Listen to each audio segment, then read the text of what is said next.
What article did you fall for? I'm not talking about that. No. Which article did you fall for? It's a long time ago, man. Because effectively, the newspaper started in 2000. Like, I can't remember when it didn't exist growing up. It's older than 2000, actually. It goes back to, like, the 80s in Chicago. It just wasn't, like, big. Yeah, that's what I'm saying. Like, I don't remember it not existing, but I always knew the point of it was to be fake and to be funny. It just, to me, was never kind of funny. The one that I can recall from memory off top was something about how global warming will affect the radiation levels given off by your microwave and how that could, like, possibly kill people. And I'm like, what the fuck? How does that even correlate with radiation?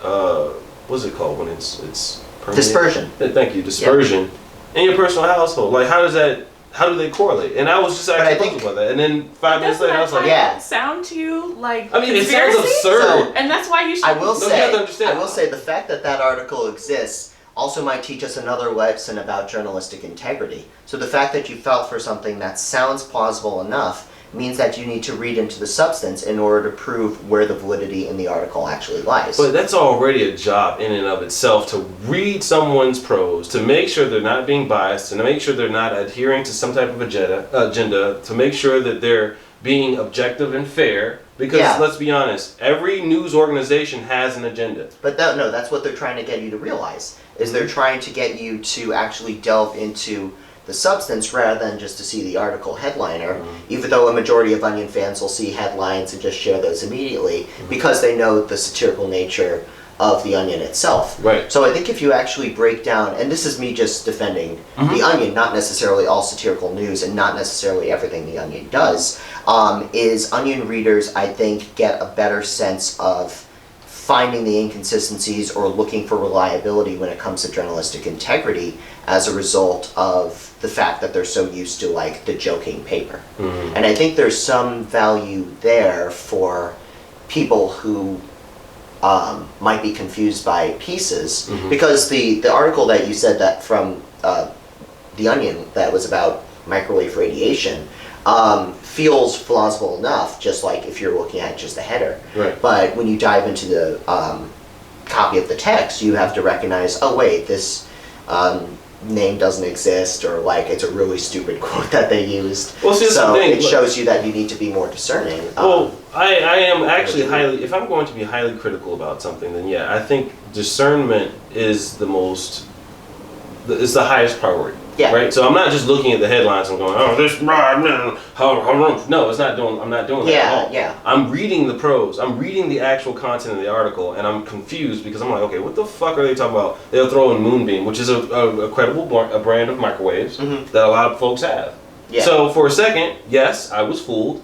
And as I read on, I was like, this doesn't make any sense. And then from there, I would just look it up. I'm like, is this even real? Yeah. Where does the Onion score on integrity as far as, because there's an actual website that actually ranks the integrity of the publications. Thank you. Yeah. Fucking, I'm tripping up. But no, see, the fact that you went through all those additional steps is just to read that stupid ass article. Just to read that. And that's what article. pissed me off, because I got there, I was like, oh, this is fake. And I will say to you that is a very believable sounding article just from like the offset.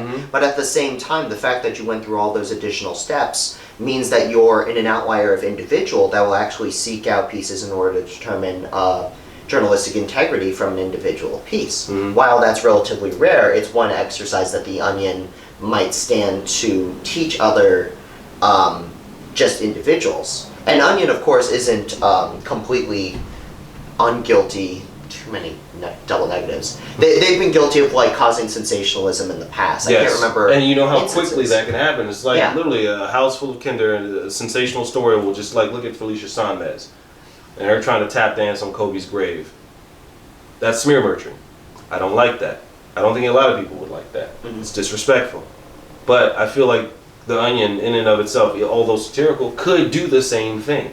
They have the ability, and the fact that they have the ability to do that, on top of the other like bullshit channels that we have to subscribe, we don't have to subscribe to, but we have to choose from, it's just adding more shit to the pile. I'm like, it's just more that you have to navigate through. Even if you know it's fake, it's like, I don't feel like dealing with that shit.